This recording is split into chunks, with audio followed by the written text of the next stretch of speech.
CRPC 1973, act number 2 of 1974, ये enact हुआ था 25 जनवरी 1974 को और एनफोर्स किया गया 1 अप्रैल 1974 से। चैप्टर 7A तक हम ऑलरेडी कवर कर चुके हैं और चैप्टर 8 से आज हम स्टार्ट करने वाले हैं। मोस्ट इंपॉर्टेंट चैप्टर्स में से ये है और एक तरह से अगर देखा जाए तो इसके कुछ प्रोविजंस ऐसे हैं जो एडमिनिस्ट्रेटिव नेचर के हैं, जो एग्जीक्यूटरी नेचर के हैं। ठीक है, एडमिनिस्ट्रेटिव ना नहीं कह के हम कहेंगे एग्जीक्यूटरी नेचर के हैं। एग्जीक्यूटरी का मीनिंग समझ रहे हैं आप? मीनिंग ये है कि हमारे जो कोर्ट्स हैं उसमें जुडिशियल कोर्ट्स भी होते हैं और एग्जीक्यूटिव कोर्ट्स भी होते हैं। हमने पढ़ा है इस चीज को। ठीक है, इसके अलावा हमने ये पढ़ा है कि जब ऑफेंस कमिट हो जाता है, कहीं पे चोरी हो गई, किसी ने किसी का मर्डर कर दिया, किसी ने किसी का रेप कर दिया, जब कोई ऑफेंस कमिट हो जाता है तो वो जुडिशियल मजिस्ट्रेट के अंडर में जाता है और जुडिशियल मजिस्ट्रेट की पावर में आ जाता है।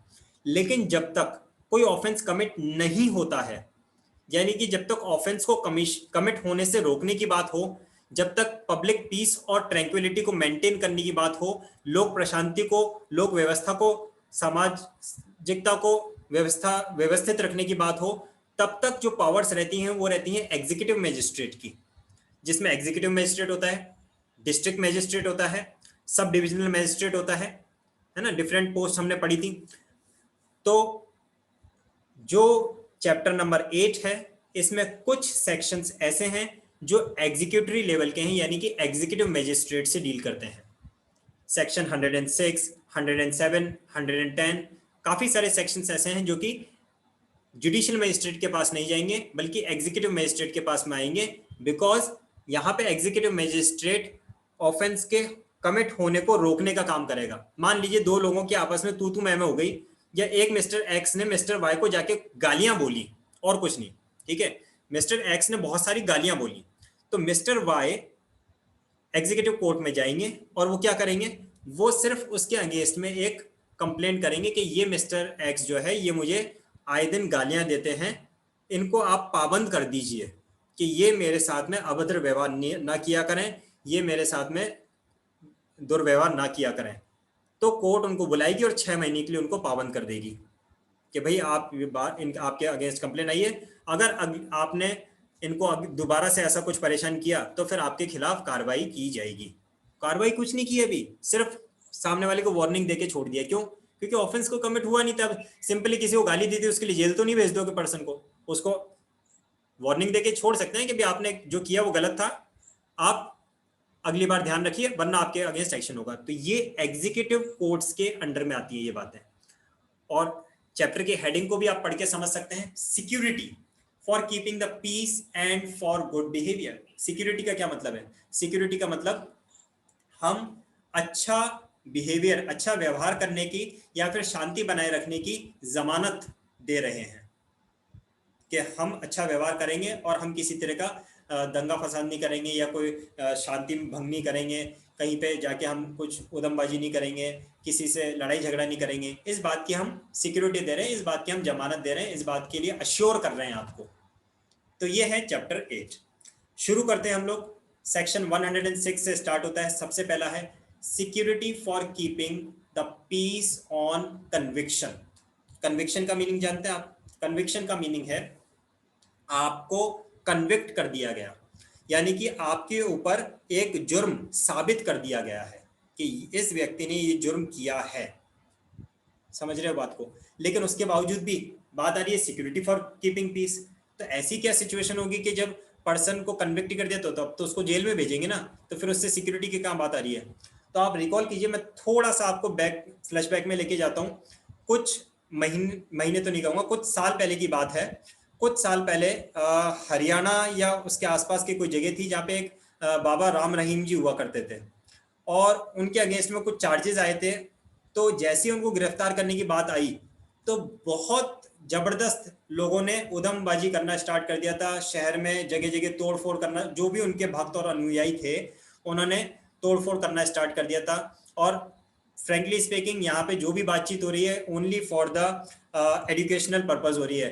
I am neither in the favour of any of the person nor in the against of any person. यहाँ पे कोई भी बात ऐसी नहीं की जा रही है जो किसी की भावनाओं को आहत करने के लिए, किसी की फीलिंग्स को हर्ट करने के लिए हो। जो भी जिसके लिए रिस्पेक्टेबल है वो हमारे लिए भी पूरी तरह से रिस्पेक्टेबल है। यहाँ पे सिर्फ एक हाइपोथेटिकल एग्जाम्पल दिया जा रहा है समझाने के हिसाब से। यहाँ पे किसी इस एग्जाम्पल का किसी जीवित या मृत व्यक्ति से डायरेक्ट संबंध कुछ नहीं जोड़ा जाए, ठीक है। तो किसी भी रिलीजियस ग्रुप को अगर गिरफ्तार किया जाए तो उसके जो भक्त और अनुयायी होते हैं अगर वो कुछ उद्यमबाजी करने लगे, किसी नेता को अगर कभी गिरफ्तार किया जाए तो उसके जितने भी पार्टी के वर्कर्स हैं वो जाके वहां पे तोड़फोड़ कर देते हैं, उद्यमबाजी कर देते हैं किसी को। तो ऐसा नहीं किया जाए, इस बात के लिए पर्सन से सिक्योरिटी ली जाती है कि भाई आपको इस एक्ट के लिए, इस ऑफेंस के लिए कन्विक्ट किया जा रहा है। अब आप before going in the judicial custody security bond sign कीजिए कि आपके कन्विक्शन की वजह से कोई भी किसी तरह का पीस को खराब नहीं करेगा, किसी तरह का बाहर अशांति नहीं फैलाई जाएगी। इस बात की सिक्योरिटी उस पर्सन से भरवाई जाती है।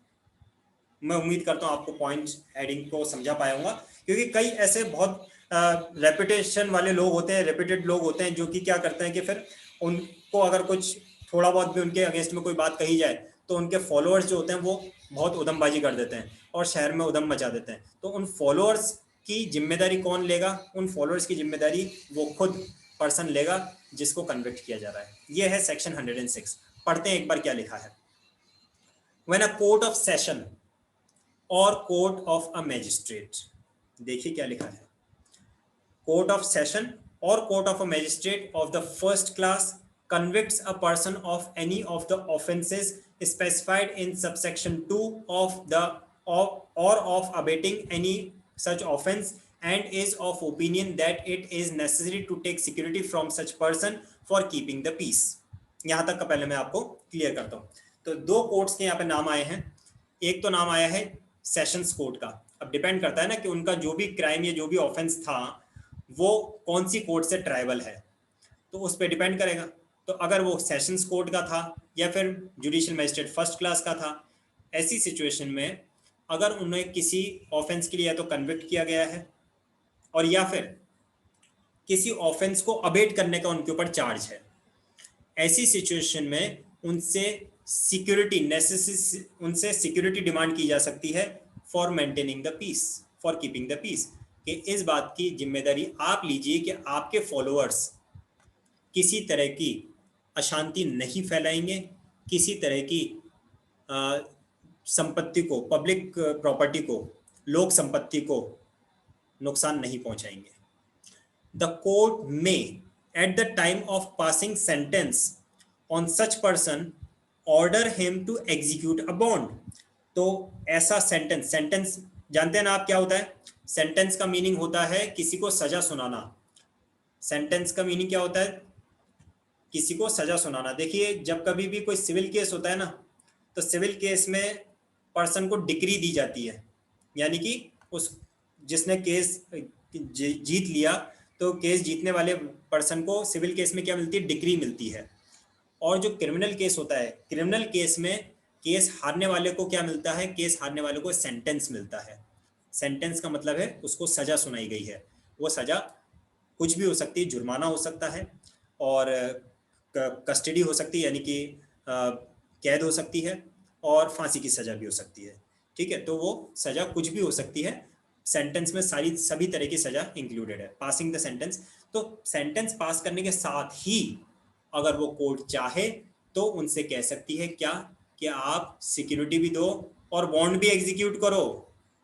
बॉन्ड एग्जीक्यूट करने में और सिक्योरिटी देने में क्या फर्क है? सुनिए, सिक्योरिटी तो आदमी वर्बली देता है कि हाँ सर ठीक है मैं जिम्मेदारी लेता हूँ, ये कुछ नहीं करेंगे, और उसके बाद हो जाए तो उसके बाद क्या? बॉन्ड में क्या है? बॉन्ड है बंद पत्र, यानी कि उसमें कंडीशंस मेंशन कर दी जाती हैं कि आप ऐसा ऐसा नहीं करोगे और आपने ऐसा ऐसा किया तो आपके अगेंस्ट ये और एक्शन लिए जा सकेंगे। ठीक है, यानी कि आपने अगर ऐसा ऐसा किया तो आपके अगेंस्ट ये एक्शन और लिए जा सकेंगे। और ये बॉन्ड भी विद और विदाउट श्योरिटीज हो सकते हैं। विद और विदाउट श्योरिटीज का मतलब है पर्टिकुलरली क्या होता है, जो इंडियन पर्सन है उसको तो विदाउट श्योरिटीज ही डिमांड कर ली जाते हैं बॉन्ड, लेकिन जो कोई आउटसाइडर है, कोई फॉरेनर है, तो उससे विद श्योरिटीज ही होते हैं सिर्फ, तो वहाँ पे कोई वो श्योरिटीज भी इंडियन सिटीजन होना जरूरी होता है, ऐसा सिस्टम है। तो श्योरिटीज का मतलब कोई पर्सन साथ में गारंटी देना चाहिए, हाँ मैं जिम्मेदारी ले रहा हूँ कि ये बंदा जो बोल रहा है इसकी जिम्मेदारी मैं ले रहा हूँ।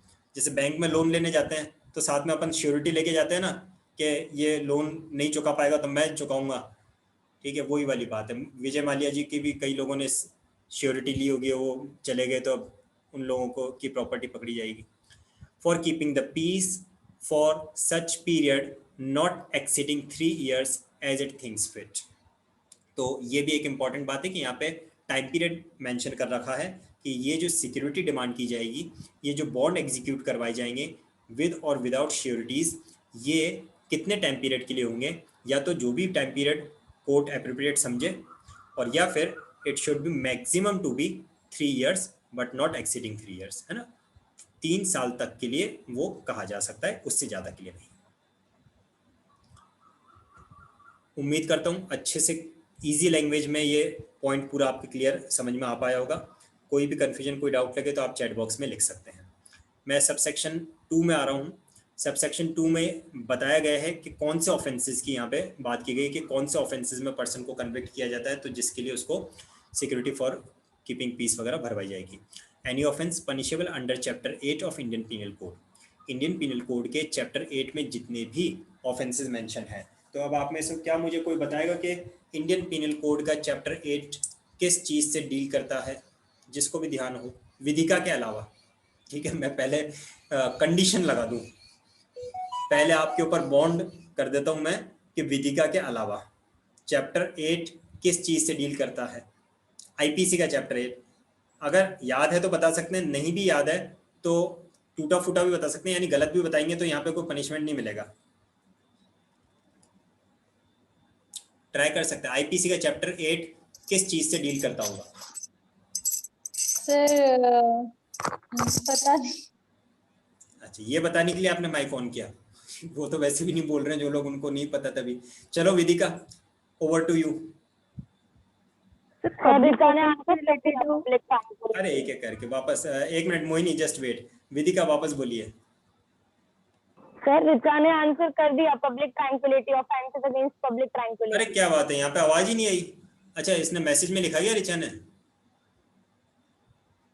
हाँ, public tranquillity, very good Richa, बिल्कुल करेक्ट आंसर। शांत कैसे हो गए रिचा इस बार? आप तो हमेशा बोलते थे, नहीं तो।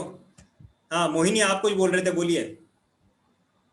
मैं पब्लिक ऑफेंस से रिलेटेड बोल रही। हाँ, offences against the public tranquillity chapter 8 है। सेक्शन 141 से लेकर सेक्शन 160 तक का है। बहुत ही इंटरेस्टिंग चैप्टर है ये भी, और इम्पोर्टेंट भी एग्जामिनेशन पॉइंट ऑफ व्यू से भी। और दोनों सेम हेडिंग्स हैं। हम चैप्टर 8 ऑफ सीआरपीसी की बात करो या चैप्टर 8 ऑफ आईपीसी की बात करो, दोनों मिलते जुलते हैं। वहाँ पे पब्लिक ट्रैंक्विलिटी की बात आ रही है, यहाँ पे पब्लिक पीस की बात आ रही है, तो बातें एक ही है। तो देखिए क्या लिखा है। Any offence punishable under Chapter 8 of Indian Penal Code 45 of 1860 other than an offence punishable under Section 153A and Section 153B or Section 154 thereof। तो इन तीन के अलावा बाकी जितने उसमें कवर हो रहे हैं, जैसे कि मैंने बताया 141 से लेकर 160 तक के टोटल उसमें सेक्शंस हैं, तो वो सारे ऑफेंसेस में अगर किसी पर्सन को कन्विक्ट किया जाता है या इनके अबेटमेंट का भी चार्ज उस पर है, तो उससे सिक्योरिटी एंड बॉन्ड डिमांड किए जा सकते हैं। Further, any offence which consist of और इंक्लूड्स असॉल्ट और यूजिंग क्रिमिनल फोर्स और कमिटिंग मिसचीफ। तो असॉल्ट, क्रिमिनल फोर्स और मिसचीफ का किसी पे चार्ज है। Further, any offence of criminal intimidation, criminal intimidation का किसी पे चार्ज है। Any other offence which caused or was intended or known to be likely to cause a breach of the peace, कहीं पे शांति को भंग करने का किसी के ऊपर, इन सारी सिचुएशंस में पर्सन से बॉन्ड साइन करवाए जा सकते हैं। Further, if the conviction is set aside, अगर कोई पर्सन को आपने कन्विक्ट कर दिया, कन्विक्ट करने के साथ में आपने सिक्योरिटी भी साइन करवा ली है, बॉन्ड भी फिल करवा ली है, तो वो पर्सन बोला कि नहीं ये तो मेरे ऊपर गलत चार्ज लगाया है, मैं अपील में जाऊंगा, वो पर्सन हाई कोर्ट में चला गया अपील में। या अगर जुडिशियल मजिस्ट्रेट फर्स्ट क्लास से था तो वो सेशंस कोर्ट में गया या फिर हाई कोर्ट में गया, और वहाँ हाई कोर्ट ने देखा कि हाँ इसको तो गलत आपने डिसीजन दे दिया है, वहाँ पे उसको एक्विट कर दिया, पर्सन को फ्री फ्रॉम चार्ज कर दिया हाई कोर्ट में ना, साफ साफ लिखा है कन्विक्शन इज सेट असाइड। अगर उसका जो कन्विक्शन था कि इसको जेल भेजा जाए, जो भी उसका जो कन्विक्शन था वो सेट असाइड कर दिया, उसको खारिज कर दिया। तो ऐसी सिचुएशन में वो जो बॉन्ड एग्जीक्यूट किए गए थे या फिर वो जो सिक्योरिटी ली गई थी वो भी क्या हो जाएगी, पूरी तरह से वॉइड हो जाएगी। इस लॉजिकल है कि जब पर्सन के ऊपर जो चार्ज लगाए गए थे वो चार्ज ही खत्म हो गए, तो फिर उसको बॉन्ड किस बात का कि भाई आप ये जगह छोड़ के नहीं जाओगे, आप ये करोगे वो करोगे, वो सब क्या, जब पर्सन को पूरी तरह से फ्री फ्रॉम चार्ज कर दिया तो उसकी वो जो सिक्योरिटी और बॉन्ड हमने करवाए थे वो भी ऑटोमेटिकली ही वॉइड हो जाएंगे। और lastly, an order under this section may also be made by an appellate court और by a court when exercising its power of revision. तो देखिए कोर्ट्स के वेरियस काइंड्स ऑफ जुरिस्डिक्शन होते हैं, ओरिजिनल जुरिस्डिक्शन होता है, अपीलेट जुरिस्डिक्शन होता है, रिविजनरी जुरिस्डिक्शन होता है। तो ये सारे ऑर्डर्स जो हैं सिक्योरिटी के, बॉन्ड के, सारे ही ये अपीलेट कोर्ट में भी हो सकते हैं और रिवीजन में भी हो सकते हैं, रिविजनरी पावर में भी हो सकते हैं, वो सब इसमें बता रखा है। ये था chapter number 8 of CrPC section 106। कम समय में हम सिर्फ एक ही सेक्शन कंप्लीट कर पाए, लेकिन मैं उम्मीद करता हूँ कम से कम ये एक सेक्शन आपको अच्छी तरह से समझ में आ पाया होगा। किसी तरह का कोई डाउट है तो आप पूछ सकते हैं।